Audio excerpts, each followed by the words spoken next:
Opinions expressed on this program are those of the show hosts, guests, and callers, and do not necessarily reflect the views of the staff or management of Wave 105.1 FM, Glimpses Media, or our partners.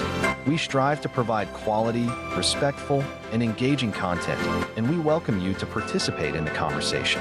Thank you for tuning in to Wave 105.1 FM. Enjoy the show.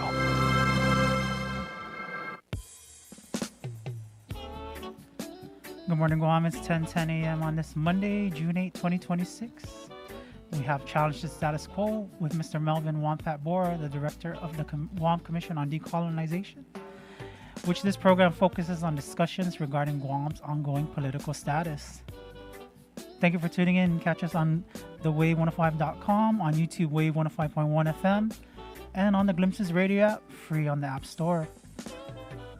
Our station line is 671-922-1051-1052, or you can send us a WhatsApp message, 671-922-1051.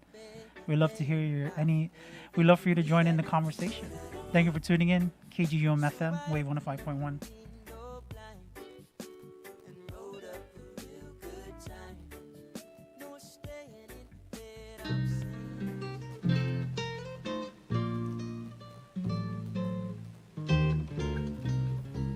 All right, Hoffa Day, and welcome back to Challenge the Status Quo. My name is Melvin, and I'll be here until noon. Hope everybody out there had a great weekend. It was not a 3-day weekend, but nonetheless, I feel like I've been getting spoiled because there's been some 3-day weekends, and it's been nice. Yeah, I was going to say, I feel like it's been a while. I know, man. Yeah. We need another one. I think the next holiday is in November or something like that. Veterans Day, but it's not even a 3-day weekend. That's true. There needs to be a way to can we just make all of the holidays be on, we only observe holidays on Friday or Monday. Right. Come on, man. We only observe on Friday or Monday.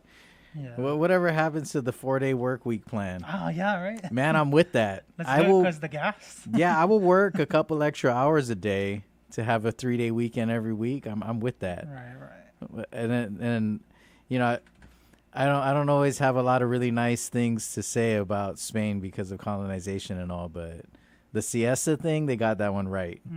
Yeah. The siesta time, like during midday, that's right. Everybody gets a nap. I just always felt, you know, that's why do we force the little kids to have a nap? They don't want a nap. They don't want no nap. And they got all the energy in the world. They don't need no nap. The adults need the nap. Right. Hook me up, man. You will not get any fight from me. It's like, oh, Melvin, it's nap time. Oh, yes, teacher, you got it. Right. I will settle down right about now. I feel like sometimes I need that, especially I guess it depends on the day and the callers. But sometimes I get these callers that are like, you need a nap, Melvin. But not all of them. Some callers energize me. So thanks to all of those. Thanks to all of you. Even if you make me want to nap, keep me on my toes. I'm with that. I'm not mad about that. Anyhow, a lot of interesting stuff to talk about today, and I'm gonna jump around quite a bit. But I wanted to open with this press release that came out from the Pacific Center for Island Security. By the way, if you are unfamiliar with the Pacific Center for Island Security, let me just put you on real quick. These guys are a fantastic resource. So the Pacific Center for Island Security is a locally run think tank. They are a group of academics and professionals in the field who analyze this ongoing security conversation for Guam. And what I really appreciate about PCIS is that we often hear about defense and national security from a very U.S. federal government perspective. Which is I get it. I get it. They're the ones who do the national security thing. They're the defense people. But of course, for any nation, defenses and national security is more than just, do I have a bunch of soldiers and do I have a lot of weapons that have a lot of capabilities? For people like us, especially those of us who live in the Pacific Islands, we have to consider that national security also includes things like food sovereignty or food security or resiliency to a natural disaster, preparedness for a natural disaster. Also, our economy, economies in the Pacific nations are all very fragile. And so, having a local system of economy is very, very important. And if we're not considering these things in a national security conversation, then I think we're selling ourselves short. And that's the thing that I really appreciate about the Pacific Center for Island Security is that, even though a lot of it does inevitably center on this global international conflict between these two superpowers, the U.S. and China. And of course, it's done through a military lens in the sense that Guam is, highly militarized. It still takes the analysis from a local standpoint. And it asks a lot of questions that, quite frankly, people in Washington don't ask enough, including our delegate. I don't think our delegate asks enough of these questions. And so, I think it's important that we as a community assert these things. And I just want to give props to PCIS for being one of those organizations that advocates very strongly. So PCIS put out a press release, and it's titled "House Armed Services Committee Advances NDAA that Escalates the Process of Sending Nuclear Reactors to Guam." For those of you that are unfamiliar, the NDAA is the National Defense Authorization Act, which is basically the budgetary policy for the U.S. military spending, in which a lot of it is allocated for the militarization of Guam and Micronesia. And so a lot of, when people talk about, military spending is such an important part of Guam's economy, if you are one of those people, then you should follow the happenings on the NDAA, because ultimately all of the money that is going to be spent by the military is authorized through the NDAA via Congress. And so they put out a press release because the House Armed Services Committee in Congress advances this NDAA, right? They're the ones that put the NDAA together and then get it voted on the floor and passed. They sent the NDAA, and it included a process of sending nuclear reactors to Guam. And so, the nuclear reactors, unfortunately, this was kind of a quick hit conversation for Guam. It kind of peaked when we first started hearing about the missile defense system and the MDA, which is the Missile Defense Agency, that has kind of stepped in, and they're like this separate entity from Department of Defense, which is kind of weird. I think it just increases the bureaucracy, unfortunately. But we started talking about nuclear reactors surrounding the power proposal for the MDA for the missile defense system. And of course there was a lot of criticism about the possibility, because a lot of people are very weary about the potential environmental and social impacts of having nuclear reactors. And so PCIS put out this press release basically talking about the U.S. government and their plans to deploy, operate, and evaluate mobile nuclear reactors to support military operations in the U.S. military's Indo-Pacific Combatant Command Area, which, of course, includes Guam. So this piece was advanced or is being sent to the U.S. House of Representatives, and it includes an amendment that reads, hang on one second. It includes an amendment that reads, in support of distributed and expeditionary operations in contested logistics environments within the area of responsibility of the United States Indo-Pacific Command, with a priority for deployment in such an environment within the Western Pacific area. Yeah, man. Okay. Yeah. If if you were wondering if they're trying to confuse you. Yeah. Basically. Yeah. Let me just validate that suspicion. That is absolutely what is happening here. But essentially what's happening, right, is that they're amending the NDAA so as to allow for this consideration of nuclear reactors. Now, the interesting thing about it is that Guam is not named specifically in the FY26 National Defense Authorization Act. And in a provision, there's a provision that requires the Secretary of Defense to notify the Congress and the Governor of Guam not later than 1 year before the placement of a nuclear reactor in Guam. Now, in April 2026, the Secretary of Defense proffered the use of nuclear reactors in Guam during his appearance at the HASC for budget hearings. Now, there's a quote from former Congressman Dr. Robert Underwood, who is the chair of PCIS, and he says, quote, "The tread line for Guam is not good. There are many layers of concerns about placing nuclear reactors in areas where the military anticipates contested operations, and all of these apply to any plans to experiment, evaluate, or operate transportable nuclear reactors in Guam." End quote. Now, this is, I'm going to dig into this because I thought that their PCIS's press release was very informative and took a really critical perspective that I think, quite frankly, is needed.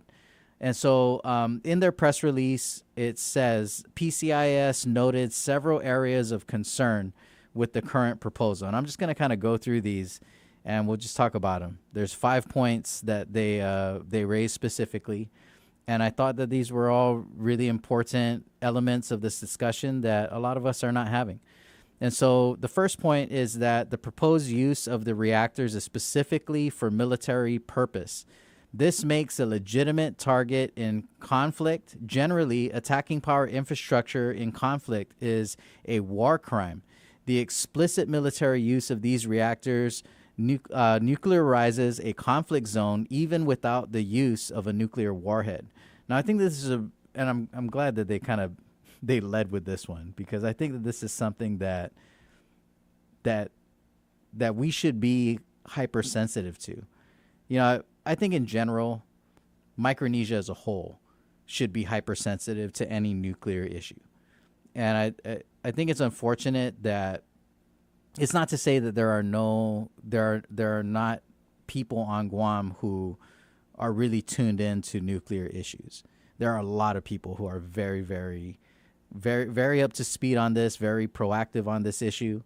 But I think more of us need to be as well. This is a very touchy subject for the Marshall Islands, for example, who, deals with this nuclear legacy and the adverse impacts of nuclear testing on a daily. And, I think that in general, Pacific nations have been at the forefront of this nuclear anti-proliferation effort. A lot of the effort to decrease nuclear activity or eliminate it has been led by Pacific nations. And so I think that Guam should be, Guam should be on that with the rest of the Pacific. And, there definitely are a number of advocates on Guam that are really strong. If those of you out there who know Robert Celestial, who has been the main voice for PARS, the Pacific Association of Radiation Survivors, they've done a lot of fantastic work in our community and in Congress. And so I think that it's really important. But this, I think, exacerbates the situation in Guam, and it's something that we should all be acutely aware of. In short, what they're planning to do or at least proposing to do, is to use nuclear reactors to power these missile defense sites. And so if you're paying attention to this when they first put out the announcement, because again, as a territory, the federal government, the Department of Defense or Department of War, whatever you want to call them these days, they don't need to ask us for our permission because we're a territory. So they don't ever have to seek our consent when they want to do something in Guam. And this is a great example of it. You know, they wanted to build this missile defense system. And it's not to say that I'm sure there are people out there, I've talked to some of them who welcome the idea of a missile defense system in Guam. But, to be fair, not everybody does.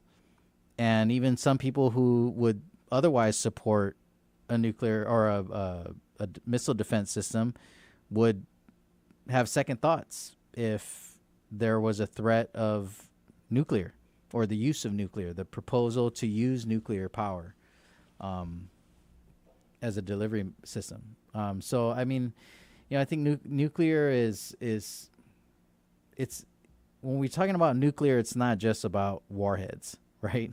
And I think we've seen that in the fallout in Japan and Fukushima, which is still an ongoing issue.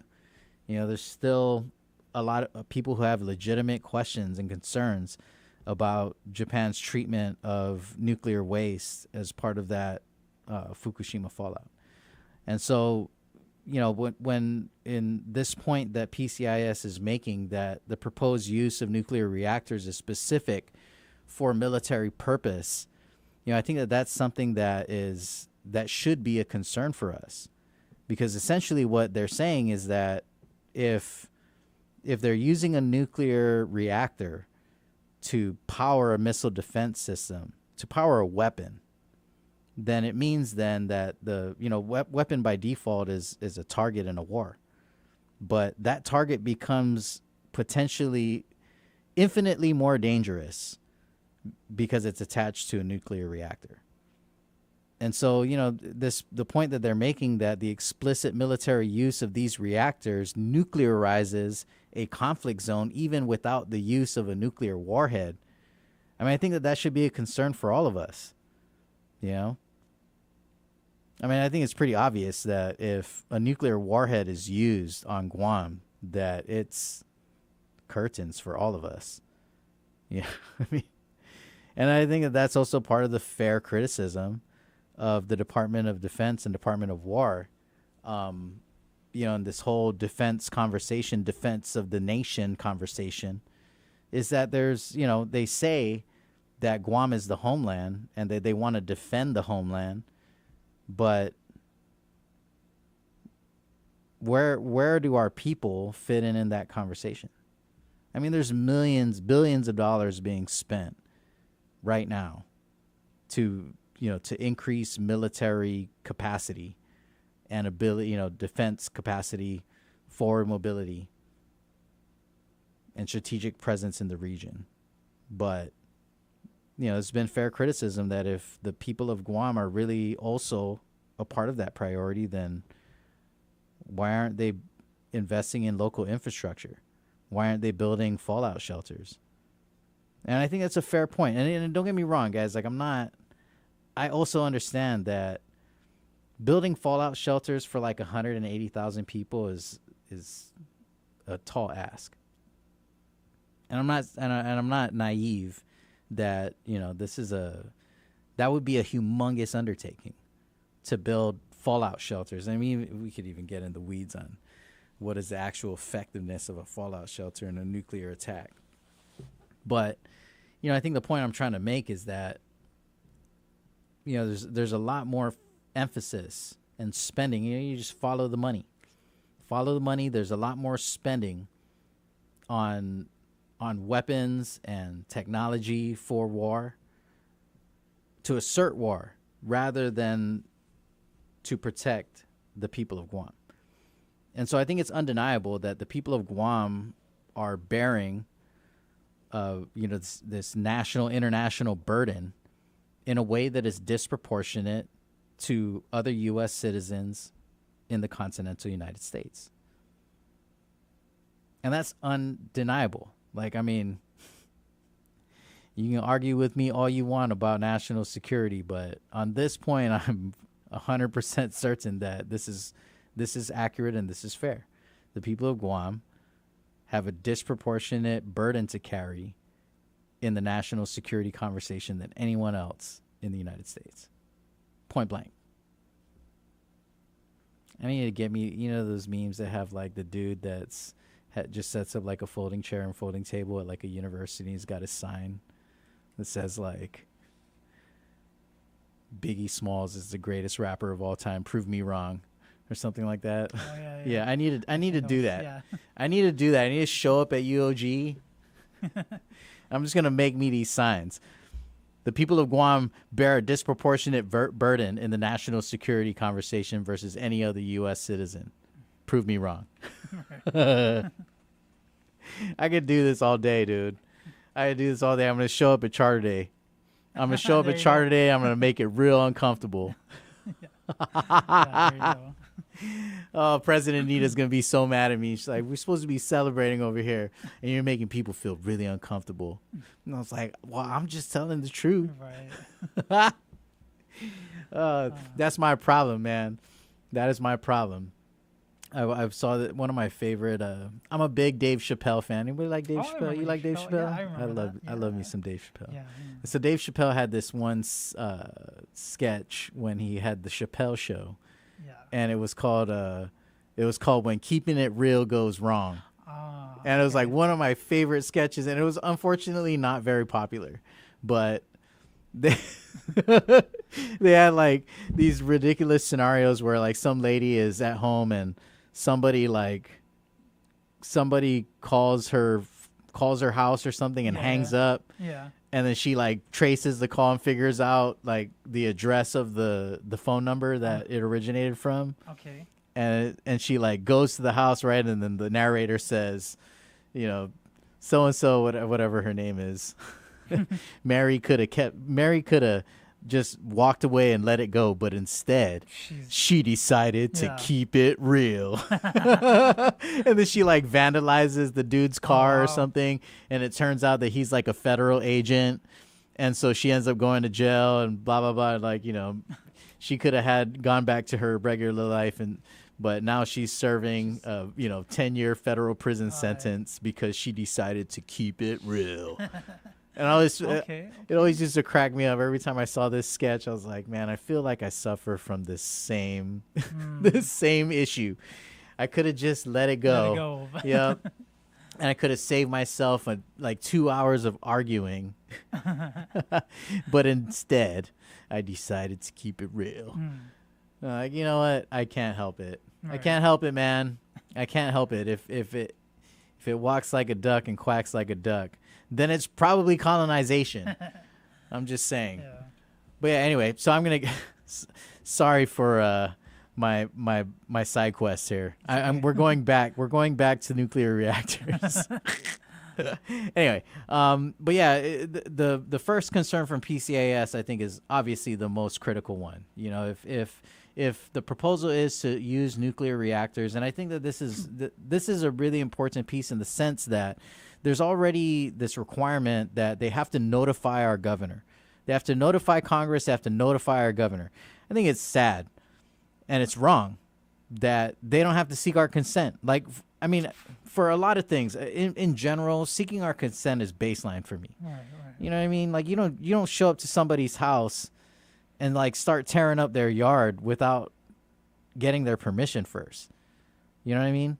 And even if it's something that is good for the landowner, for the host, right. Like they should still be involved. Yeah. And you shouldn't just do it just because, oh well, I know you don't want me to do this, but trust me, I know better.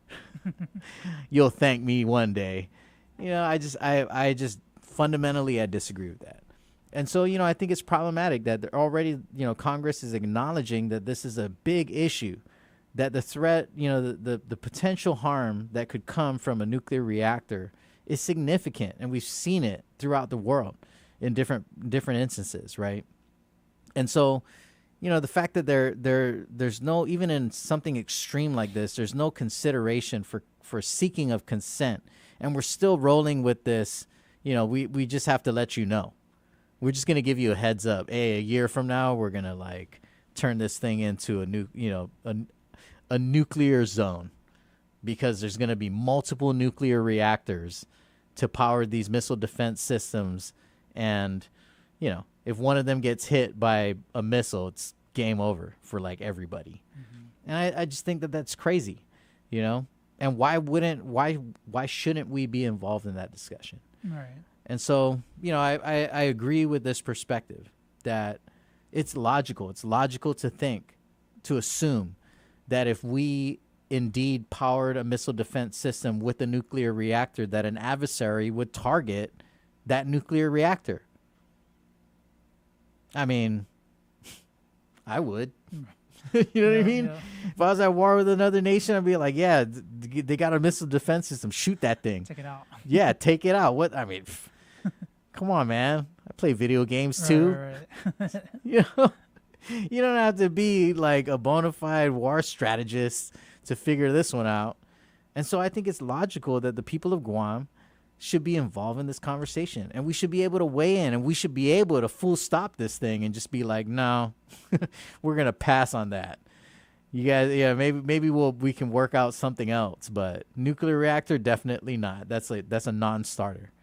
And I think that it is an injustice that the people of Guam, the government of Guam, can't just say no, we're not interested in nuclear. The second point that PCIS makes is that there is widespread agreement that the use of nuclear reactors in areas of potential conflict is not advisable, and if they are deployed, they could become attractive targets. The third point they make or item of concern is that the new designation microreactor, this is in quotes, okay, microreactor is what they call them. The new designation microreactor has resulted in the term expanding from 1 to 1-5 MW to 1 to 5 megawatts to under 50 megawatts, a potential increase of 1,000% capacity. This significant difference dramatically increases the radiological footprint of a conflict-related impact. And so when it was first presented in Guam in 2024 on an academic trip, the Project Pele microreactors were defined as being 1 to 5 megawatts. The term as defined in the HASC proposal is not greater than 50 megawatts. And so basically what they're doing is they're creating this system that kind of flies under the radar, right? It's not a nuclear reactor because it's not greater than 50 megawatts. It's a micro reactor. And so it's not as bad. Yeah. Right. It's just crazy. It's like, so we're not, you don't have nuclear bomb impact. You have like mini nuclear bomb impact, micro nuclear bomb. It's crazy. Yeah. Guys, I'm just thinking about okay, because Iran, right? Isn't the whole reason Iran has nuclear weapons? So yes. I'm putting that in perspective. Thank you, Yuli, wait, for being a logical human being here. I think I think that this is so problematic, right? Yeah. We don't, and it's hypocritical, guys. That's what I'm thinking. It's so hypocritical. Why is it that the U.S. says that nobody else can have nuclear weapons except us? Right. Except us. That's just wild to me. It is. Because China say the same thing. They say the same thing. You guys shouldn't have nuclear weapons. Right. Only we should have nuclear weapons. Meanwhile, all the children and humans and plants and animals are like, how about nobody have nuclear reactors or nuclear weapons? How about that? Yeah. It's just crazy, man. I think it's wild. It's wild that we've already lived through the Cold War. We've seen it, man. We've seen the Cold War. And the best thing that could happen in a Cold War is that both nations realize that it's a bad idea for us to go to war. This is probably not going to work out for it. Nobody's going to win here. Which ironically is what this is what is happening now in this international competition between the United States and China, is that both nations are coming to this point where they're starting to realize that nobody really benefits from a conflict, that neither side wants to go to war with each other because of the negative impact that it has on both sides. And even in a potential win, right? And I think that's the thing, right? Is that I think that these nations are recognizing that there's no real way to win. Yeah. Like, how do you win?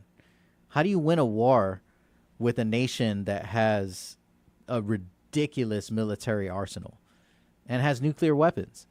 Once nuclear weapons are involved, it's like what's the point anymore? You know what I mean?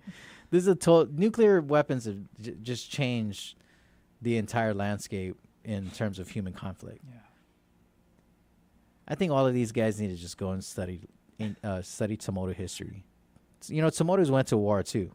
We went to war with each other, but we just had a totally different concept of war that was informed by our value of human life. And I always thought that was such a beautiful thing, that Tomotos valued human life so much that it fundamentally changed the way that they looked at conflict and war, especially with war, because war is, the goal in war is to kill each other. Yeah. It's different than like getting into an argument or like a fist fight, like war. I mean, war, that's the war keeps going until enough people have died, and so in Tomoto culture, there's no need to do that. Like once somebody dies, have we not made our point? Does it need to go further? Do more people need to die? And, in Tomoto culture, that's when the two sides end it, is when somebody dies. Like one person dies, and it's like, okay, that's enough. That's enough. Let's not act like colonizers here. No need for genocide. Right. It's not necessary. It's really not. And so, I think that I think that this is I believe that this should be a wake up call for a lot of people on Guam. No matter what your thoughts are on national defense and, national security, and, there's a lot of people out there who say things like, oh, well, I don't really agree with the United States either, but if I got to choose a side between the United States and China, I'd rather choose the United States. And my whole thing is like, I'd rather choose the side where there's not going to be a war. Yeah. And I was thinking about it this morning when I was just reading up on this and trying to prepare for the show today. I was thinking about how, Guam as a territory, Guam does not handle its external affairs, its foreign relations, right? And so, of course, in this debate or in this ongoing competition between the United States and China, it's not like the two sides are not communicating. And of course they're communicating in different ways. Like sometimes, Trump wants to say something to Xi, so he's like, tariff. Yeah. I'm gonna close a trade route. And so, but they also are communicating directly through a number of different mechanisms, right? Like the U.S. State Department is communicating with China's foreign affairs. The president just came from China. He was invited by Xi to visit and have this China summit. And if you read a lot of the coverage coming and analysis out of that engagement, this was one of the things that is discussed heavily, is that all these signs are pointing to that each nation, China and the United States, are kind of reckoning with this idea that it's probably not smart for us to go to war with each other. And the cost to each of us is steep, and the rest of the world. And so it looks like a standoff. And that both sides are just kind of like, okay, well, I'm not saying I'm backing down, but let's not take it any further. I mean, Xi even proffered that I can't remember what they were. Somebody call me and remind me of the the adage or the it's like a Greek story or something. I can't remember, but it's basically like this lose-lose situation, right? It's an example of a lose-lose, that nobody wins in a conflict, and that's what that principle or that perspective is what Xi posed to Trump, was that are these two nations locked in this winless conflict, and that they both need to think about that, which I think is great. I think anytime that, there's an opportunity to de-escalate a conflict, there's an opportunity to avoid violence, that I think we have to. And Guam, this is ultra personal for Guam more than most nations, because Guam has been on the wrong end of an invasion during World War II. And again, guys, like, I gotta say, what would our history be if we were not being spoken for? Obviously there's this unresolvable conflict between the United States and Japan during World War II. But fast forward to today and they're allies, right? And Guam went through this horrendous violence during a brutal occupation, and now we're just kind of like, we just got to get over it. Like that's how it feels to me, man. Like, we just got to get over it. Like, we're gonna open up our tourism industry, and Japan is our major market. In the beginning of our tourism industry, Japan was our major market. And I'll never forget that when we started to do, and I was just a kid, guys. Like, a lot of this I'm learning after the fact, which I hope most of us are trying to do too. But, I remember when I was a kid, they used to do the wave. Welcome all visitors enthusiastically. You remember that? I remember that. Everybody show the wave. Yeah, I remember that. Like, the kids, we were taught that. Like, be friendly to these tourists. When you see a visitor, wave at them and be friendly, because this is good, for the island, for the economy. And I'll never forget, like, there's a bunch of old folks that were just like, hell no. Hell no, I ain't gonna welcome all visitors enthusiastically. Do you not remember what happened to us? Right. And it's understandable, man. Like, I couldn't, and part of me was like, auntie, uncle, but it was a long time ago, but I mean, it doesn't, just because it was a long time ago doesn't make it any less real, any less relevant. And it's not, I'm not over here saying, like, guys, I'm not trying to perpetuate hate, okay, against Japanese tourists. That's not what this is about. What I'm saying is that there's this very, very robust and invested process, right, that led to this partnership, this new friendship between the United States and Japan, where they're like major economic partners. And that's, to me, that's the thing that was missing from our healing, Like, we have, Japanese consulate. We have friendly relations with the nation of Japan now. And we've done a lot to heal those wounds. Like, we've built a lot of friendships within our communities. Man, there's like a gumat that teaches Tsumoru dance in Japan. Oh, yeah. Yeah. Yeah. There are people who in Japan who, like, just personally invest in wanting to learn how to speak Tsumoru, and who come to Guam and, like, have real relationships and friendships with people in Guam, and to the highest levels, even into the government, right? But it's not nearly at the level as diplomatic relations between the United States and Japan. And the United States and any of their former adversaries now turn allies, for that matter, which is a totally different thing for Guam, right? Guam does not handle our own international affairs. And I always wonder, what would it be like if Guam had this right recognized? I mean, first of all, it is our right. It is our right to govern ourselves. It is our right to represent ourselves at an international level. It is not right for the United States to keep us as a possession. Like, people are not possessions. Nations are not possessions. We should not be owned by another. And that's what it is. If we're a territory. We are owned. Like, this territory is just a nice way of saying that you're owned by someone else. And so, I think it's important for us to think about it in this way.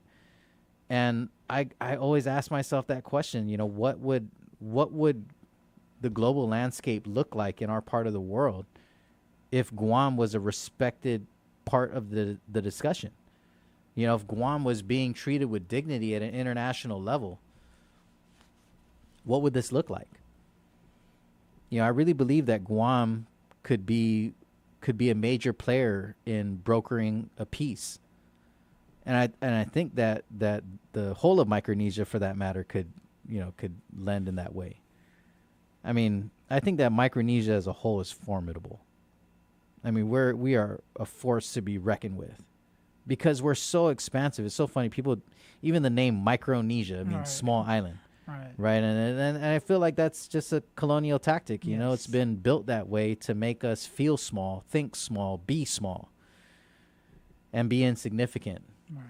But I don't subscribe to that, because if you think about Micronesia as a region, we're anything but small. Micronesia is massive. Like, just open up your Google Earth and check it out. Yeah. Just check out the Pacific, in this part of the Pacific, in Micronesia, the region, and then zoom out. Zoom out until you can also see the United States and China, and you can see us in the middle. And tell me that we're not massive, because it's not just about the islands. It's about, the sovereign sea space that surrounds us. And when you talk about Micronesia as a united region and all the sea space around us, I mean, it's like virtually impossible to have a war without our ocean. And this is our ocean. Don't get it twisted. It is absolutely our ocean. And we rather fish in it than blow up nuclear weapons. I'm just saying.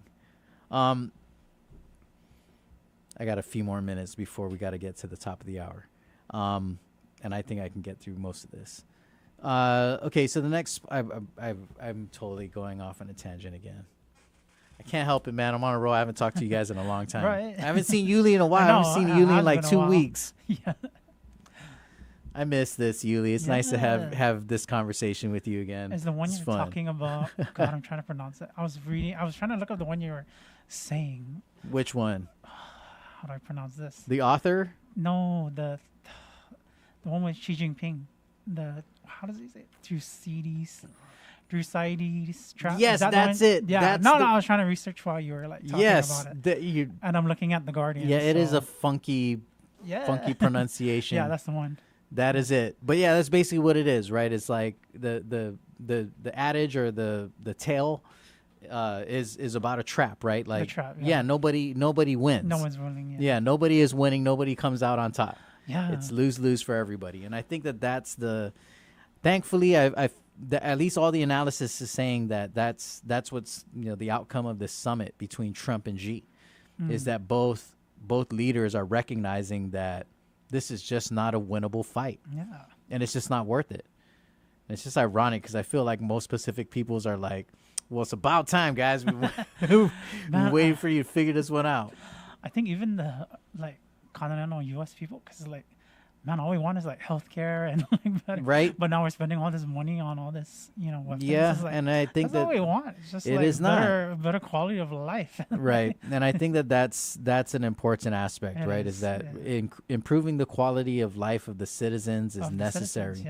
And what is the point in having this global power and dominance if the quality of life of your citizens is so poor? And I think that's not.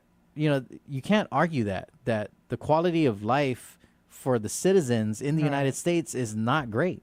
And it's even more exacerbated for U.S. citizens living in a territory because we're at such a disadvantage. Yeah, I agree with you 100%. Yeah, man. I mean, education and healthcare is like what? Yeah. Like 3-4% of the budget, the total, national budget. Right. And defense is like half of it. I mean, it's so disproportionate, the amount of funding that the federal government invests in defense. And I mean, don't get me wrong, guys. I'm not saying that they should just defund defense. I get it. I get that that's just kind of a reality for most most independent nations. Is that they you know they're going to think about their military and their defense. I get that, but I mean the United States have been doing this for generations, man. Like, have they not built up enough weapons and know-how to feel pretty good to be like, yeah, we're pretty set? You know what I mean? Like, it's what it was. What's the goal here? What is the end goal? Are they going to stockpile everything?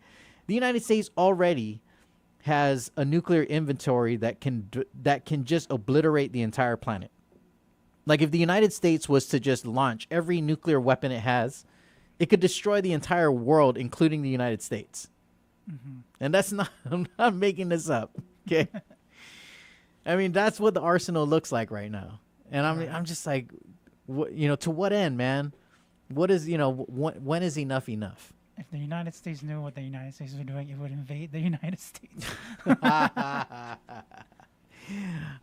a comment on our Guam COD Instagram from Nolan. Oh, no. Nolan on Guam. Yay. If untreated or undertreated, a mental health issue, if untreated or undertreated mental health issues are still the lived experience of wartime survivors, do diplomatic endeavors with Japan feel like generational betrayal to those elders? I think that that's a fair question. Thanks for the question, Nolan on Guam. I don't have an answer, but I imagine it would. I mean, I can't say because I'm not, I don't have that experience. But I mean, these are our families. These are our elders who have gone through this, and so I imagine that it is a difficult thing. It would be a difficult thing to engage in diplomacy with Japan after having the World War II experience and occupation experience. But I got to say this, man, that we're already doing it, right? We're already engaging. We've been engaging with Japan since post World War II. I just think, it would be a lot better if we're doing it with dignity. Doing it, officially through, international government protocol where they're recognizing us as a nation. If you look at the history, if you look at what is relations between Japanese government, Guam government been like since the war, I think it's greatly improved. It is extremely respectful. Like, if you've ever been out to any of the, for example, you go out on the trail, right, during Liberation Month. It's going to happen next month. Every year around Liberation, they go out and they go out to all these different monuments, right, memorials, including Menengan, right, which is the most kind of storied monument and memorial for obvious reasons. But there's a bunch of them all over. And there's so many different events recognizing and honoring the greatest generation and our war survivors. You cannot go to an official ceremony around the occupation without seeing the Japanese consulate. Like the consulate general himself or herself, depending on who got the assignment. This year it's a gentleman. But you can't go without seeing them. They will always be, that's their whole gig. not the whole gig. But it's a major priority. Like if you ever found yourself working in the Japanese consulate, I guarantee you that when they do their annual planning meeting, they're just talking about all the big things they got to do for the year, that a big chunk of that is liberation. Because that's their due diligence, right? They have to be able to show up and have, an honorable, dignified engagement with the government of Guam, the people of Guam, and pay their respects, And it's cool to see that. I think it's we've come a long way for us to have, to be able to have these conversations and to be connected in this way and around these things and, remember these things without kind of watering them down. But how much more robust is that if we're doing it nation to nation through diplomacy? How do we benefit from that? I think that we could benefit greatly from something like that. Something to think about. Anyhow, I'm going to leave you with that during our commercial break. Put that in your pipe and smoke it. Think about it. I think it's an awesome concept. We'll be right back after the commercial break. We got one more hour of Challenge the Status Quo. Thanks to everyone who's tuned in on the Guam COD Instagram Live and everybody listening on YouTube and out there in Radio Land. Keep it locked to Wave 105.1 FM. You're listening to Challenge the Status Quo, and we'll be right back.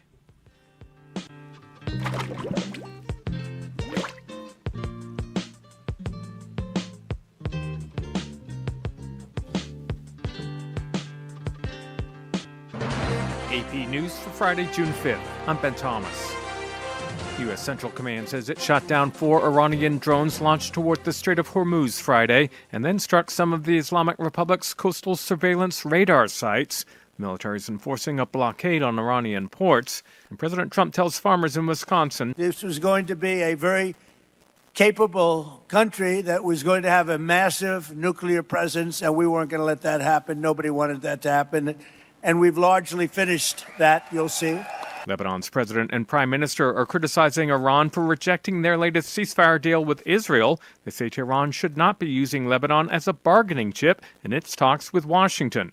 Meanwhile, the Israeli military struck southern Lebanon again Friday, killing 9 people in 6 locations. In California, Democrat Javier Becerra has advanced to the general election for governor, but who he'll face remains unclear. Top rivals are Republican Steve Hilton and Democrat Tom Steyer. Meanwhile, Jennifer King reports. The Assistant U.S. Attorney for Los Angeles, Bill Asaley, says his office has opened multiple election fraud investigations and sent a prosecutor to Los Angeles County's vote counting center. A spokesman for the county's registrar said an assistant U.S. attorney was given an overview of the public observation program and participated in a walkthrough of the ballot processing operations, something he described as routine. The developments came as President Trump repeated claims of mass fraud over the drawn-out vote count from California's Tuesday primary. Also on Friday, Steve Hilton, the leading Republican candidate for governor, called for an overhaul in state election laws to limit mailed ballots to those who request them and called for an election day deadline rather than California's current system where mail-in ballots get a 7-day grace period as long as they're postmarked by the final day of voting. I'm Jennifer King. And the government's May jobs report shows employers added 172,000 while the unemployment rate stayed at a low 4.3%. This is AP News. Train spotting at 30. Choose life, choose a job, choose a career, choose a family, choose a big television. The movie about 4 heroin addicts in 1980 Scotland is celebrating its 30th anniversary with a 4K digital re-release starting this week. Lead actor Ewan McGregor told the AP he believes that it was probably the most important piece of work that he was involved in. I was young and cocksure and arrogant, and I thought, you know, we can take on the world. We're going to take on the world. We're just going to do this forever. Director Danny Boyle remembers that any drug movie tends to attract a certain amount of attention. There was certainly you could call it a reservation or a hostility to it here. Boyle hopes audiences will revisit or discover Trainspotting in theaters. I'm Haya Pinjwani. The latest through the weekend at apnews.com. I'm Ben Thomas. Thanks for listening. KGUM-FM, Dedido, the talk of Guam.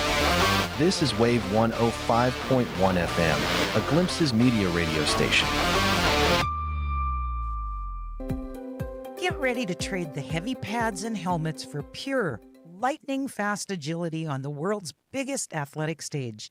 Welcome to the National Day Spotlight for June 8th. As we kick off National Flag Football Week, the sport is currently riding a massive wave of global momentum towards its official Olympic debut. Flag football was fast-tracked as a newly approved sport for the 2028 Los Angeles Olympic Games, a move driven by a massive international marketing push to globalize the gridiron. Because the sport doesn't require expensive, heavy tackling equipment, the barrier to entry plummeted, allowing countries like Mexico and Japan to build world-class national teams. The 5-on-5 Olympic format relies entirely on track-level speed and intricate passing routes. The inclusion has ignited a global boom, turning a classic backyard recess game into a highly strategic, non-contact race. for Olympic gold. You know, you don't even have to be a big guy anymore to play this. That is true. This opens it up for everybody. What about us big guys, though? Well, you still can do it. Oh, good. How fast can you run? Well, okay. I'll watch. Well, me too. Okay. We are also celebrating National Best Friends Day and National Upsy Daisy Day. I'm Alice Anderson. And I'm Marlo Anderson with National Day Calendar, reminding you to celebrate every day. If you're looking for world-class website hosting at a fair price, Pair Networks is your best choice. Whether you're a professional web designer or a beginner just getting your site online, Pair Networks has a web hosting plan that's right for you. Log on and learn more at pair.com. That's PAIR.com. Pair Networks, world-class web hosting at a fair price. Visit us at pair.com. Pair Networks. Registering a domain name on the web? You should know about Pairnick. Pairnick offers .com names at a great price with quality service you expect. Because Pairnick is powered by internet leader Pair Networks. Whether you need a domain name for business or personal use, Pairnick is your best choice. Remember Pairnick when you need a domain name. That's PAIRNIC.com. Pairnick. Celebrate Father's Day with Power 98 and Wave 105 as we honor our first heroes. To enter, send a WhatsApp message or call in and share your funniest or most heartfelt dad story. Winners will be revealed from June 15th to June 19th, and you can win your dad a special bundle prize. Stay locked in to Power 98 and Wave 105. Brought to you by Guam Plaza Resort, Nana's Cafe, Roots Grill House, AutoWorks, Jollibee, Proline, and Cream and Butter. The road to Adelup is in full swing. We recently spoke with Democrat candidates Lieutenant Governor Josh Tenorio and Senator Tina Munilla Barnes to learn more about their vision for Guam. Catch the full conversation that took place on May 26th on the Wave 105's YouTube channel. This is a glimpses of Guam radio station. Celebrate Dad in style at Roots Hills Grill House at Guam Plaza Resort. Join our special Father's Day brunch with prime cuts, seafood, and sweet treats. Adults $85, children $42.50. Make it a day Dad won't forget. The road to Adelup is here, and this time we spoke with Democrat candidates, Senator Torius Terlahi and Senator Sabina Perez. Here is your opportunity to hear how they plan to govern Guam. Watch the conversation on Wave 105's YouTube channel, dated May 28th. This is a glimpses of Guam radio station. Hungry and need gas? Mobile's got you covered. Now through July 31st, Mobile Smiles app members can enjoy a free 6-inch Subway sandwich with every minimum fill-up of $30 gas at any Guam mobile station. Available exclusively on the mobile app. It's an easy summer win. Fuel up, open the app, and enjoy the rewards. Not a member yet? Pick up a Mobile Smiles card at any mobile location and register today. Mobile and Subway, a great deal for the summer. See store for details. The road to Adelup is set. This time we sit down with Democrat candidates Senator Joe San Agustin and former Senator Dwayne San Nicolas. Catch the full conversation that took place on May 8th on the Wave 105 YouTube channel. Stay informed and hear their vision for Guam's future. Wave 105 is a Glimpses of Guam radio station. Half a day. This is Luella Lucinio, host of Pinas to Guam. Together with the Filipino community of Guam and Wave 105.1, we proudly celebrate Philippine Independence Month with the theme Kalayaan, Kinabukasan, Kasaysayan, Freedom, Future, History. From Guam to the Philippines, we honor our shared history, celebrate our freedom, and build our future together. Mabuhay ang Pilipinas at Guam! The road to Adelup continues. This time, we sit down with Republican candidates. Vice Speaker Tony Atta and E.J. Calvo. Catch the full conversation that took place on May 5th on the Wave 105's YouTube channel. Stay informed and hear their vision for Guam's future. Wave 105 is a glimpses of Guam radio station.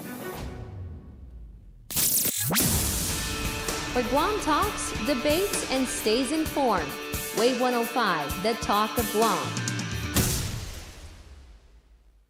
The views and opinions expressed on this program are those of the show hosts, guests, and callers, and do not necessarily reflect the views of the staff or management of Wave 105.1 FM, Glimpses Media, or our partners. We strive to provide quality, respectful, and engaging content, and we welcome you to participate in the conversation. Thank you for tuning in to Wave 105.1 FM. Enjoy the show.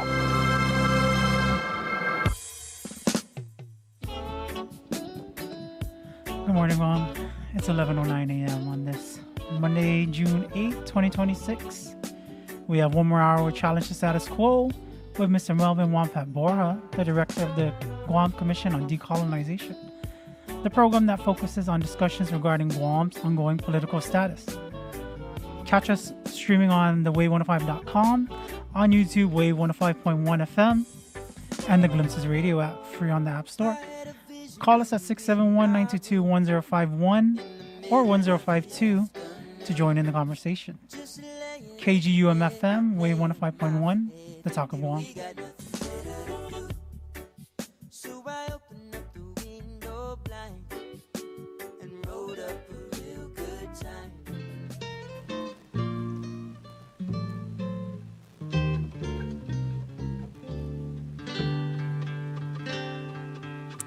All right, and we are back. Hafa and welcome back to Challenge the Status Quo. My name is Melvin. I'll be here for another hour. And we have been talking a lot about the nuclear reactor proposal, micro-nuclear reactor proposal for Guam and Micronesia and the Indo-Pacific region. I want to give a real quick shout out to Rodu on Instagram Live. He left a comment in the last hour and I missed it. He says, great points all around. People need to know and understand our situation and how we view it. We need voice heard at the table. I agree. And that's always one of the fundamental challenges for us in Guam is having our voices heard because we're not at the table. I think a lot of people assume that because we have a representative in Congress that we are at the table or that we do have a voice. But I think that, that setup is fundamentally flawed in that, we send a non-voting delegate to the House and we don't have any representation in the Senate.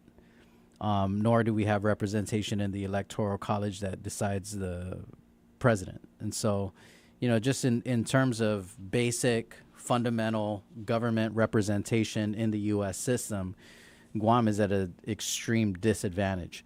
But when you expand that even to the larger conversation in the international stage, of course, we don't have any meaningful representation there at all. I mean, we don't have any representation at all. We are spoken for in those situations, and I think that's the challenge, right? Is it's not speaking on our behalf. It's speaking for us. It's replacing our voice with a different one, replacing our perspective with somebody else's. And I think that's just fundamentally problematic. I'm going to digress real quick because while I was reading up on this issue with nuclear on Guam, I'm going to digress on my digression. I need a time out real quick in side quest. I was big upping PCIS in the beginning of the show because, I think it's awesome that there's an organization that is deliberately putting out information on this defense conversation and centering it around our perspectives and our priorities and our concerns. And so let me just put you on real quick. I recently I've been on PCIS's web list or email list, and so I get regular notifications from these guys. But I only recently got onto this platform called Substack. Oh, Substack. Okay. Substack is sweet, man. I really like it. Right. Yeah, it's like the best way I can describe it is like Instagram but news. Yes.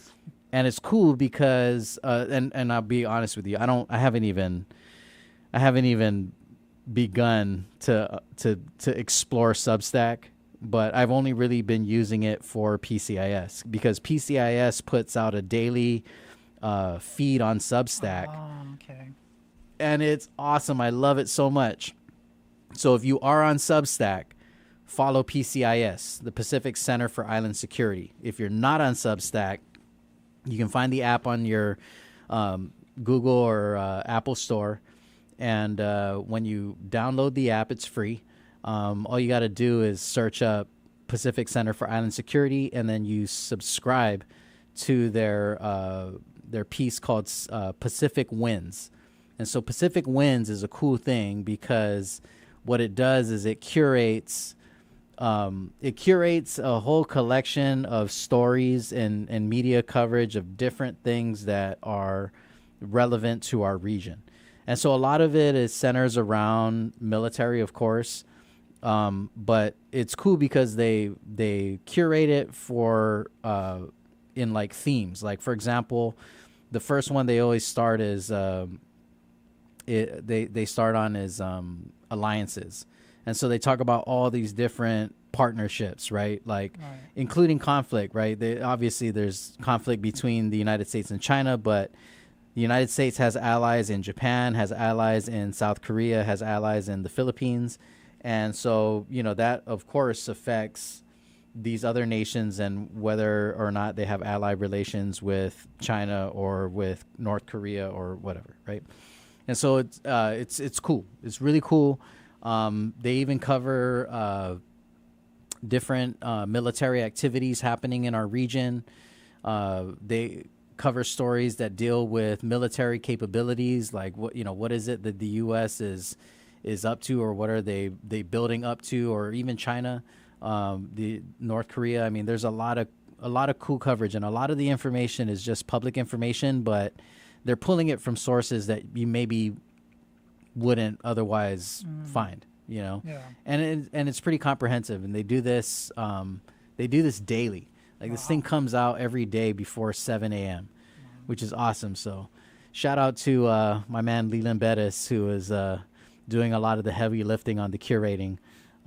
It's really, really great resource. I love it because I get a chance to kind of scour through the internet and most of the sifting has already been done for me. And so, almost everything that you read in this Substack for Pacific Winds has something to do with Guam's decolonization issue, which is great for me because it gives me a whole bunch of stuff that, we can talk about on the show and ways that we can connect the dots, internationally, regionally, within the continental United States, and, of course, locally. It even includes some of the local coverage that we got going on here. So really cool resource. If you're interested, it's real easy to get plugged in. Just find the Substack application, download it onto your phone, and then you can follow PCIS, or you can just go to their website, Pacific Center for Island Security .com, I think. Is it .com? I don't know. I put it in the YouTube.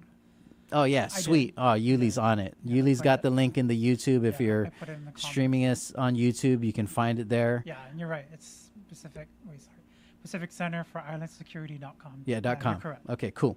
And they got a lot of great resources. There's even this thing called the Micronesia Security Monitor, which is an awesome tool. Like it literally maps all the happenings in the ocean, in our region. Like it'll show you different, even research vessels, that are, because all of this has to be disclosed publicly. Yeah. And so it's neat because, like, for example, they've been tracking this one particular vessel, which is an unmanned drone vessel, an unmanned sea drone. And this thing is commissioned by NOAA. But the area that it has been traveling in is precisely the area that the federal government BOEM has designated as a potential site for deep sea mining. And so even though like there hasn't not yet been a lease signed for deep sea mining, these guys are, they're doing their digging, or they're surveying it. Yeah, surveying, assessing, right? They're doing research to figure out, what they're going to do and when they're going to do it, which is great for us because, we're not we're not directly involved in a lot of these conversations. We don't have access to a lot of these conversations, and so, it's great to have another resource where we can see what's going on and how this is going to potentially affect us. So yeah, shout out to PCIS for doing the thing. I appreciate you guys. But yeah, while I was digging in the Substack, one of the stories that came up was this story about the United States potentially showing interest in potentially purchasing the Chagos Islands, which is a really I got like red flag right when I saw it. I was like, wait, what? This is crazy. So a little background: if you are not familiar with the Chagos Islands, they are a British Indian Ocean territory, which was previously administered by the UK. A lot of the islanders were displaced and separated from I'm going to butcher this pronunciation. Mauritius. They claim sovereignty. This is these are their peoples, right? But the UK separated the Chagos archipelago from Mauritius in 1965, and they formed the British Indian Ocean Territory, which basically paved the way for the UK to establish the Diego Garcia military base. And that is like a partnered venture, right? So the US and the UK have this partnership on Diego Garcia, which is this major military installation. It's kind of like Guam, honestly, in the Indian Ocean. But the cool thing about this is that the Chagos Islanders, who are like the ultimate underdog, these guys went to town. Dude, Chagos Islanders are like my heroes, for real. Chagos Islanders, they went the distance. And basically what they did was they engaged in this very robust international campaign to reclaim their sovereignty. And so what ended up happening was that there was a treaty in 2019. The International Court of Justice ruled that the UK's administration of the islands was unlawful and that the decolonization of Mauritius had not been lawfully completed. And they argued that the Mauritius argued that the separation was illegal and that it violated the UN decolonization resolutions, and it was forced upon them as a condition of independence in 1968. So when Mauritius became independent in 1968, they argued that they, in order for them to become independent, they had to lose the Chagos Islands or lose control over it because of this Diego Garcia military installation. And so when the International Court of Justice made this ruling, it led to the signing of a treaty in 2025. And so under the finalized treaty, control over the archipelago minus Diego Garcia, everything except for Diego Garcia, shifted to Mauritius. And this is the interesting thing, is that the UK will maintain a 99-year lease on Diego Garcia military base because of its strategic importance. And they have options for extension. So the UK will pay an average of £101 million per year in order to have this lease. Now, Mauritius, even though they take sovereignty over the archipelago, the current treaty doesn't allow for the civilians to resettle directly on Diego Garcia because of the military installation. But it does set up a $40 million trust fund for Chagosians. And, of course, this is not huge victory for the Chagos Islanders, but it, obviously wasn't perfect, right? There's still this dispute over Diego Garcia. The U.S. government they say that they strongly support the agreement as it guarantees this long-term stable operation of this joint facility. Obviously, they benefit from the use of Diego Garcia. But there's been a lot of controversy around this, even though it, for argument's sake, has been settled right by this 2025 treaty. But there's been political opposition. So there's a lot of opposition, especially from some UK politicians who argue that the UK should not surrender the territory or have to pay a lease to get to use land that it previously owned. Whereas on the opposite side, Chagosians, they feel marginalized because they weren't given a say in the negotiations, and most of them don't have a right to return. None of them really have a right to return to Diego Garcia. And so, in a lot of ways, yeah, like Chagosians are kind of the ultimate underdog who have had this major win at an international level. And it was no easy task, because Chagos Islanders are not, they're not United Nations members. In order just for them to get to the ICJ and have this case heard, they needed to win out on like a 2/3 majority vote by the UN General Assembly.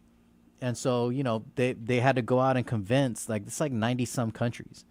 They had to convince 90 some countries to vote in their favor just to elevate their case up to the ICJ, which, is something that has been discussed, at least on the local level, for Guam's self-determination, Samoa self-determination. We already know what time it is with the U.S. federal court. We know where they stand, but we have not backed down on our position that the right to decolonize is the right of the colonized. And, we have insisted, even as a government, that, that this should be taken into consideration and that we should recognize the rights of the colonized people of Guam to freely self-determine. And so because it's going nowhere with the U.S. federal court system, was denied writ of certiorari in the Supreme Court, it means then that all domestic remedies have been exhausted. And so, it does open the door to the possibility of elevating this case to the International Court of Justice. But like the Chagos Islanders, it would require us to win out on a 2/3 majority vote at the United Nations just to have the case heard, because we're not UN members. And so, again, I mean, there's so many jump off points from this story and this conversation. But I think it's just kind of ironic and problematic, right? That now there's this interest, right? Now the U.S. is saying, well, maybe we'll just buy it. We'll just buy Diego Garcia, or we'll just buy the Chagos Islands. And I mean, it's just so problematic that in 2026, the United States still has at least 4 listed territories, 5 if you include the CNMI, has 5 territories that are not fully self-governing, that they still exhibit this, this unequal, inequitable control over. They still have not made right on this decolonization mandate, this international mandate that they agreed to fulfill. They still haven't reckoned with it, and they still haven't resolved it. And now they're going to turn around and purchase the Chagos Islands. And that's, the Chagos Islanders should be the one to decide that. And if they decided that they wanted that, they wouldn't sell themselves to the United States. They would partner with the United States. And so I think it's problematic, because I think that despite all of the progress that we have made internationally, despite all this progress we've made as humanity, we're still over here, there's still these big nations that are continue to assert this very problematic language and perspective. Why don't I own this? Oh my God, dude. I just cannot, man. I cannot. I would be the world's worst diplomat. I would be like that guy on what is that dude's name? The The one who always does the motion, like somebody has like a life hack and he's like, why didn't you just do the simple thing? And Cabby or something, I can't remember his name. He's an African dude. Anyway, he became. Oh, I know what you're. Okay, I know what you're talking about. Yeah. Yeah, he just does like the double hand motion. Like, well, why didn't you yes. just do this? And he Yeah, never says now I know. anything in his videos. Yeah. That would be me. If I was a diplomat, I'd be like, why are we even talking about this? Yeah. This is stupid. This is basic, guys. What is going on here? But yeah, you know, when I look at it in this way, it's there's obviously a lot of issues. But I mean, you know, just kind of nuts and bolts for Guam, right? A lot of people have this kind of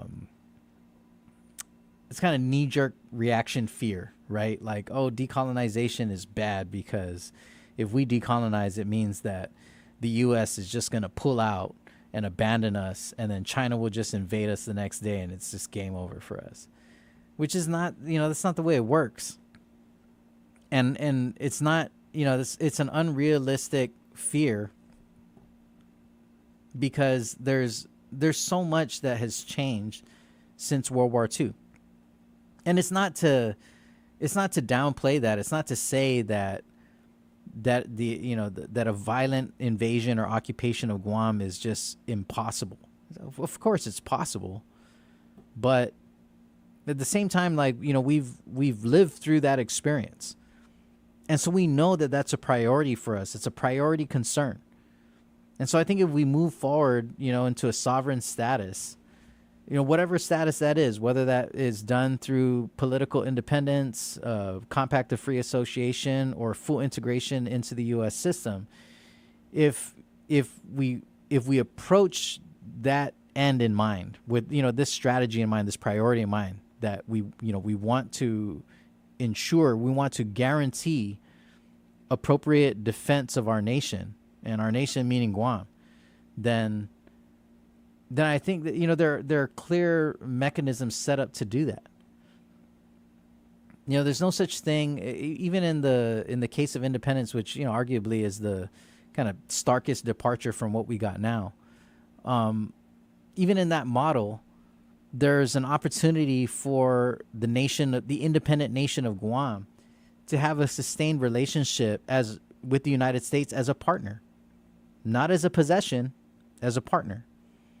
And, you know, and of course that would be up to the people and the government to decide, and we would negotiate that. And the United States has partnerships and defense agreements with nations all over the world. There's a lot of nations that have a partnership with the United States. I mean, the United States has already said that they would defend Taiwan in the event that China tried to have a violent takeback of Taiwan. And Taiwan is not even an independent nation. You know what I mean? Like, or at least not a recognized one. But, you know, the United States has diplomatic relations with Taiwan. They have economic interests with Taiwan. And so, you know, that's what Taiwan wants in return. Taiwan wants protection. And so they're going to make a deal. And I say that if Guam, you know, if Guam wants to have a relationship with the United States, then we're going to make a deal. And I mean, if you look at this deal, it's not even, if you could call it that. Just look at this arrangement with Mauritius and the UK in regard to Diego Garcia. I mean, yeah, it's problematic, you know, especially from the Chagos perspective, in the sense that they didn't negotiate this deal, right? They didn't have any real agency and authority in coming to terms with this deal. But I mean, even in this way, this is a way sweeter deal than what Guam's getting. Guam is just like Wild Wild West. Like, whatever the U.S. wants to do is fair game. You know, they don't have to ask us permission. They just need to inform us, this is what we're going to do.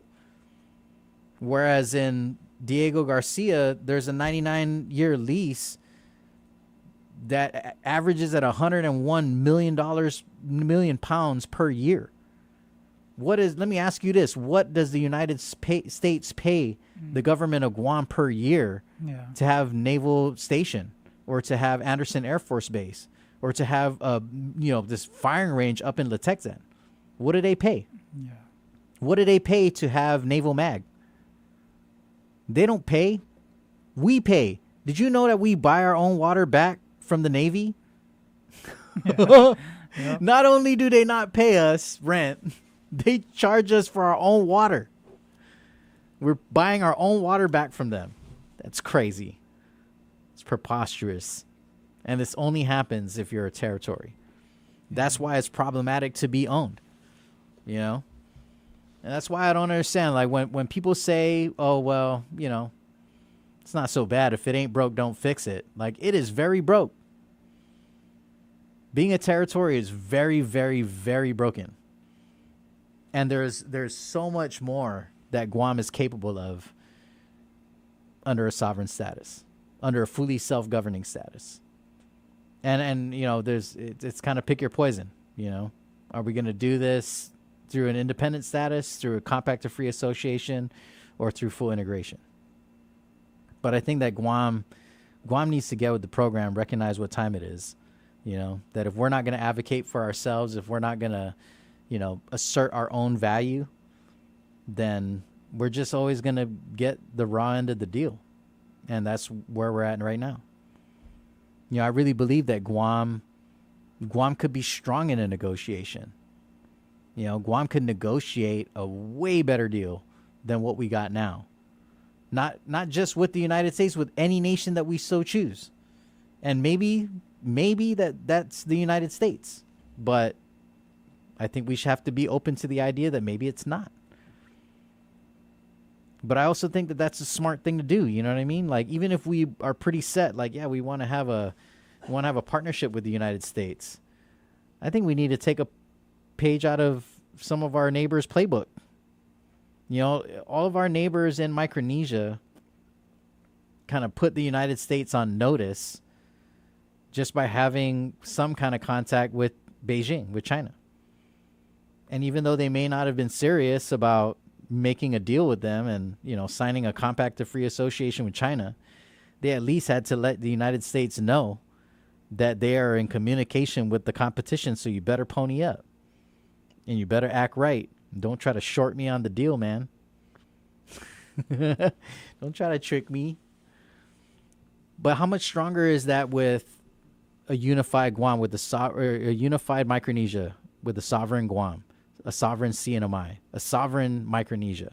If all nations in Micronesia are sovereign and we were united, what is the potential power of our region, of our collective governments? Because even at an international level, Micronesia becomes a powerhouse with Guam. I mean, I think Micronesia has already become very formidable at an international level, especially in regard to climate change and protection of ocean resources. Micronesia they're not a nation to play with at the international level. And they've proven that. They've proven to be very, very capable at an international level. How much stronger is that effort with Guam in tow? With Guam as a sovereign, So I think that this is it's a difficult conversation to have, but I also think it's a very necessary one. And I think that if we are deliberate about it as a people, as a government, if we recognize our own value, then, we have a very powerful position that we can leverage in any negotiation with any nation. And I think that Guam has so much potential. Guam has so much potential to stand up our own economy, and an economy that doesn't have to be solely dependent on tourism and military spending. And it's not to say that those can't still be economic generators for Guam. They could be, but there's got to be more. I mean, even the most conservative people on Guam recognize that there's great value, necessity in diversifying our economy. But so long as we remain a territory, there's only so much that we can do to diversify our economy. Our economy is significantly hindered by our political status. I mean, the Jones Act alone is a non-starter for our economy.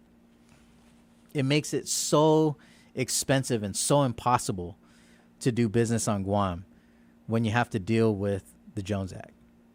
It just makes it makes it unaffordable. And I mean, I think it's tragic that like that our effort in Congress was like, oh, let's get a 90-day waiver. We got a 90-day waiver, guys. Yay! 90 days of relief. So, we're going to waive the Jones Act for 90 days. It's ridiculous. Yeah.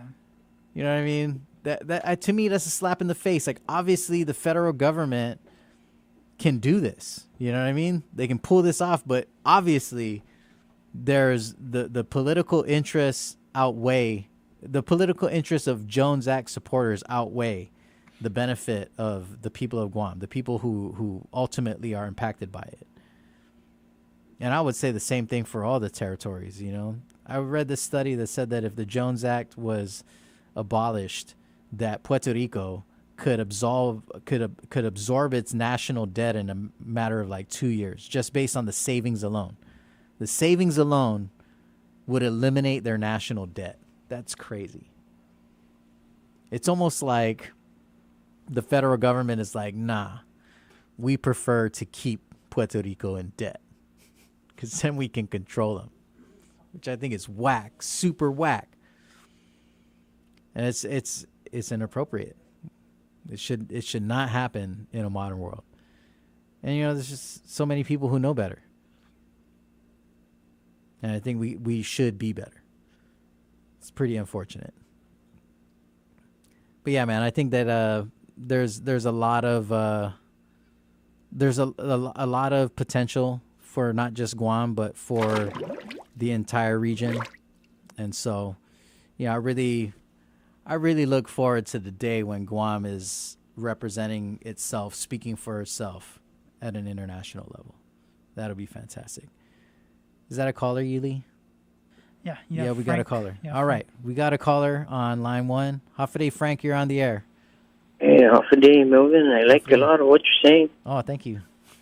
We speak truth here. I mean, I know we got, outside forces here, like Mr. Zerzan, and he wants to vote on something that he wasn't even involved in.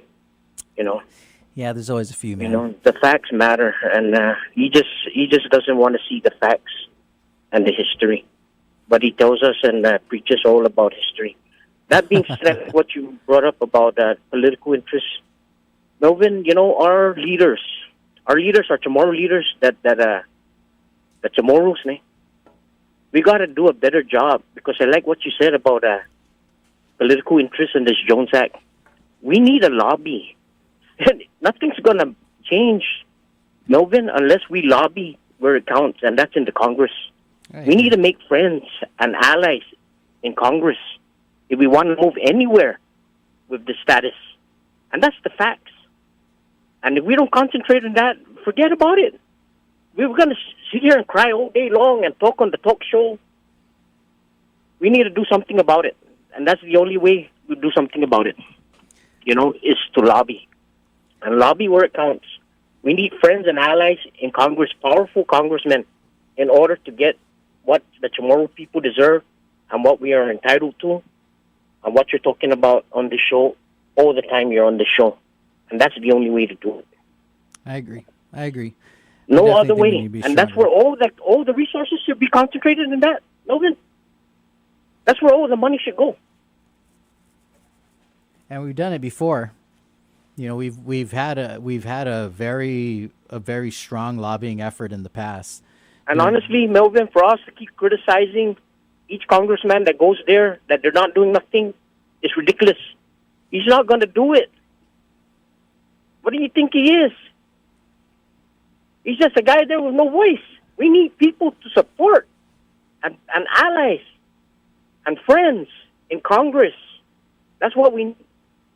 And you should be talking about that, and you should be drumming the drums. And every administration, Republican and Democrat, should be doing that.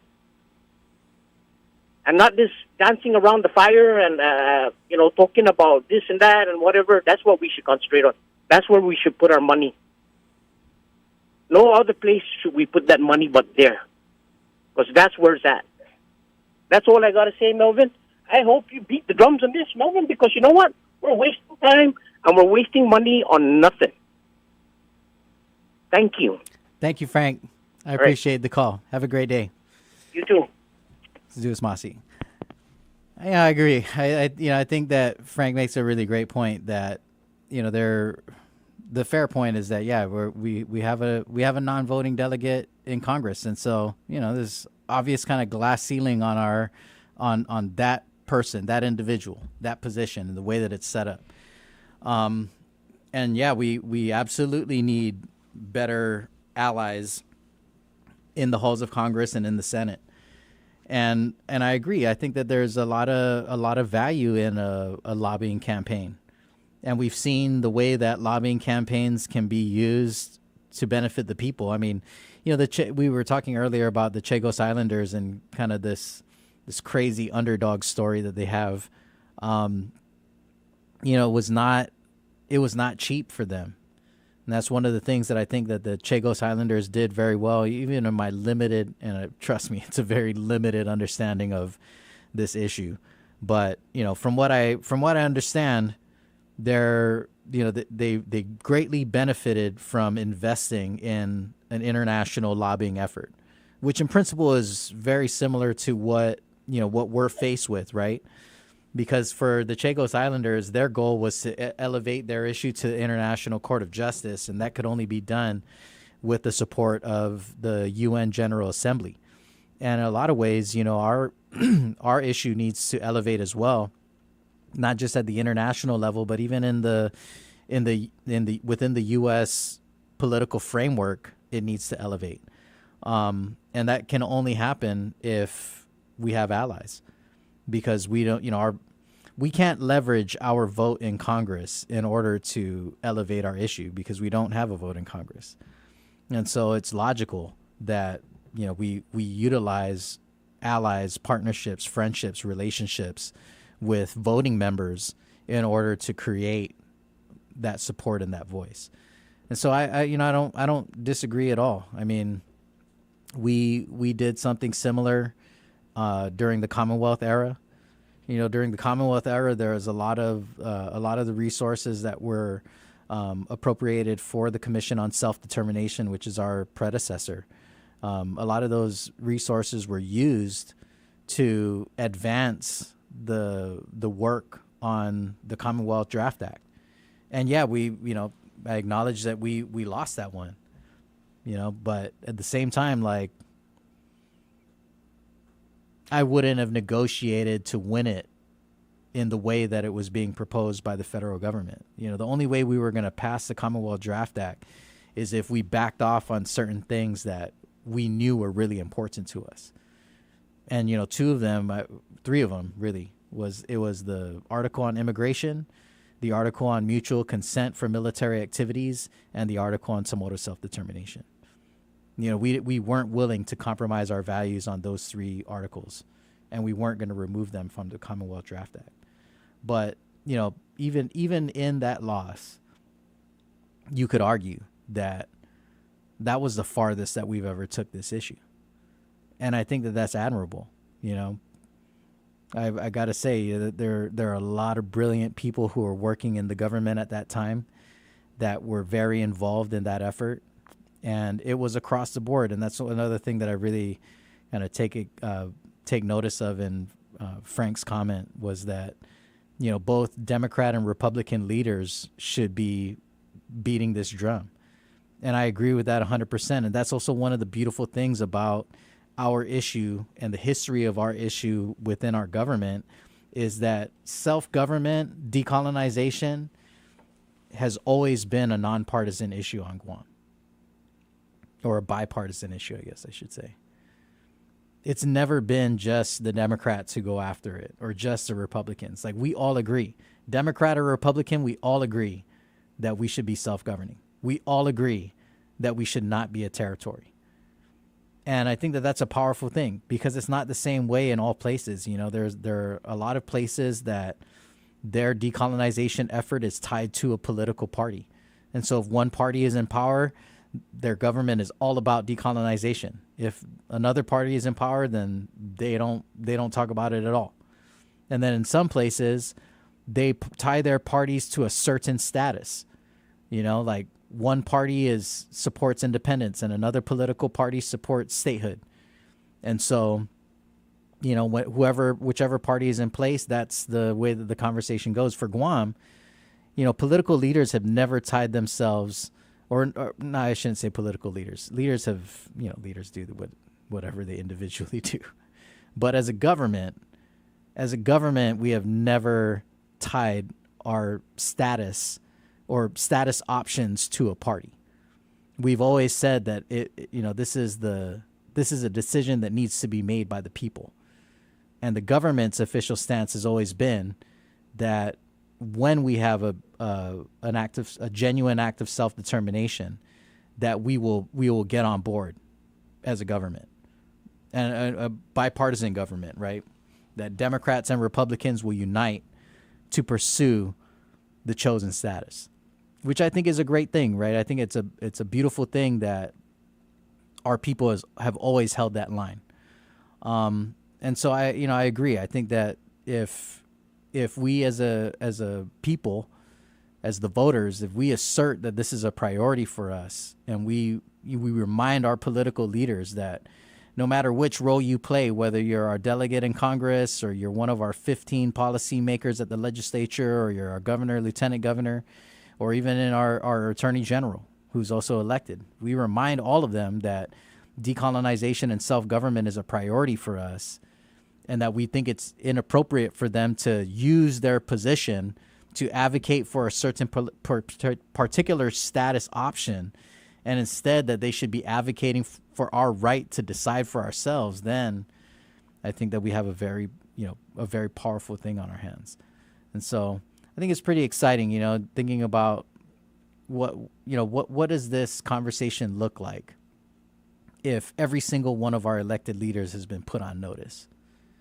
If every single one of our elected officials know that if you start, if you abandon this issue, or if you put this issue on the back burner, then there's hell to pay come election year.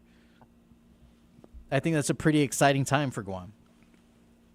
Because even though I acknowledge that there have been a lot of really great players throughout the years, there have been a lot of people who just kind of rather not talk about it. It's funny how political status is only important to senators when it's election time or when I'm calling them out by name on the radio show. It's one thing I like about the radio show. When you call people out by name, they listen. Like, even if they didn't hear it, they're like, hey, man, Melvin's calling you out by name. Right. On the wave, you better do something about it. I love it.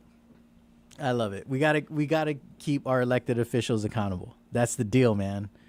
You want to be a leader, you got to stay connected to the pulse of the community. And if you're not, you're out. All right.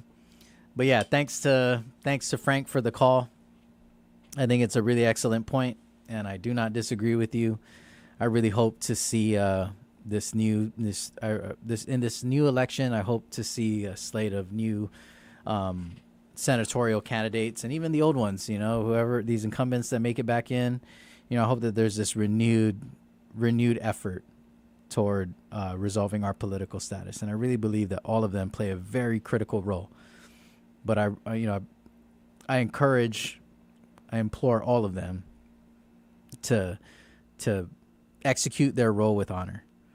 You know, I take exception, for example, when we asked for a legal opinion on the outcome of the Davis case in the Ninth Circuit Court from the AG. And I got to say that I was pretty disappointed to see the way that AG Moylan responded to the request for legal opinion, because even though he weighed in on it from a legal framework, he also took the opportunity to advocate for a certain particular status, which I think was inappropriate for him as an elected official. You know, he should not be using his platform and this this framework as an excuse to advocate for a particular status or convince people to choose a status. That's for the people to decide for themselves. What we should be doing is presenting all of the information, running a robust education campaign so that people really understand what it is that they are choosing and what are the benefits and pitfalls of each status so that they can make an informed choice. But ultimately, it should be for the people to decide. And not, it shouldn't be. It is not appropriate for any of us in any elected position to use that position as a way to influence them in one way or another. But yeah, I think it's a pretty exciting thing, just the prospect of what this looks like when we have all of our political leaders in line. I feel like I feel like by default I know all of the elected officials who know enough and who don't. I won't tell you the ones that don't, but there are definitely quite a few of these elected officials that understand this issue very, very well, and have done a lot of really important work to advance this cause. And since our friend Frank just brought up the article from our friend Paul Zerzin in the PDN. In that article, he calls out current public auditor, former Chief Justice B.J. Cruz, and he says that he criticizes him for saying on the record that the right to decolonize belongs to the colonized people, and then he criticizes him saying that he doesn't know the definition of plebiscite. Which is funny because there was only one comment. I saw this. I caught this thing on Instagram, and there was only one comment by the time I saw it, and the one comment said, "I'm so tired of this." And I was like, "Yeah, me too." Word. I'm not even gonna weigh in because that's exactly what I was thinking. But I just wanted to give props to former Speaker B.J. Cruz. Because he's really been one of those people who has kind of stuck his neck out for this issue and for the dignity of our people, and obviously he's still receiving criticism for it. Even though he hasn't been a judge in a long time. He's been the auditor for a while now.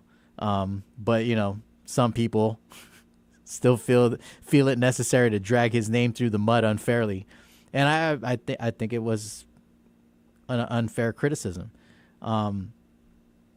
Frank said it right, that, there's the truth is the truth and the facts are the facts, and the reality is that there is a very particular population of people on this island that have historically and currently been affected by colonization.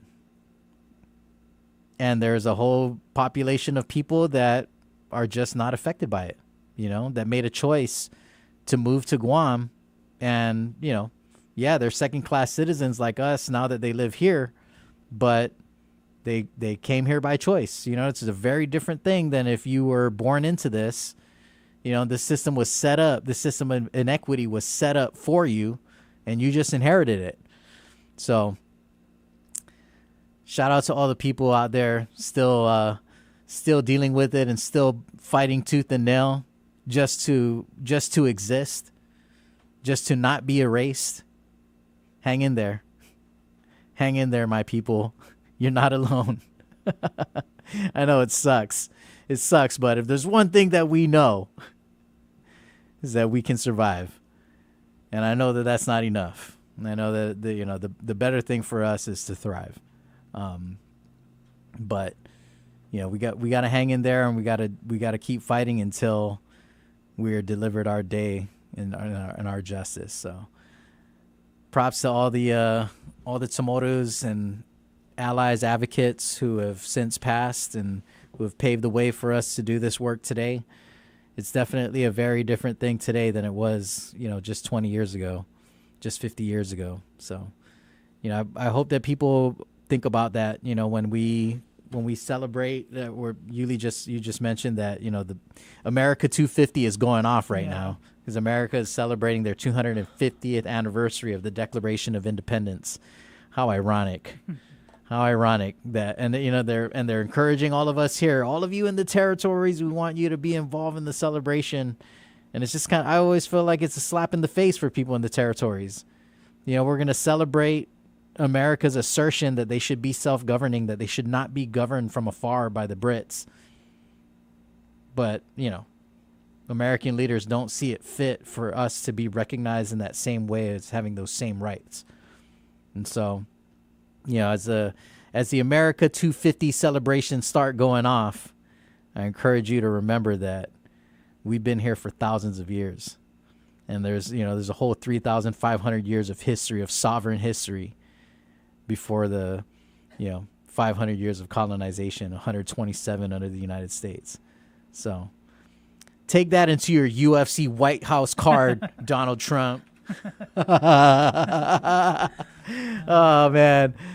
Too bad we don't have a contender from Guam on the White House card for America 250 to walk out with the Guam flag. Right. Yes, come on, Guam champion. All right, we are up at the top of the hour, and I unfortunately am out of time. But thanks for hanging in there with us. Thanks to Frank for the call, and Radu and Nolan on Guam for the comments on the Instagram. Thanks, Yuli, for holding us down this morning. I appreciate it. And everybody out there in Radio Land, stay safe. Have a great day, everyone, and we'll see you next week, Monday. Adios.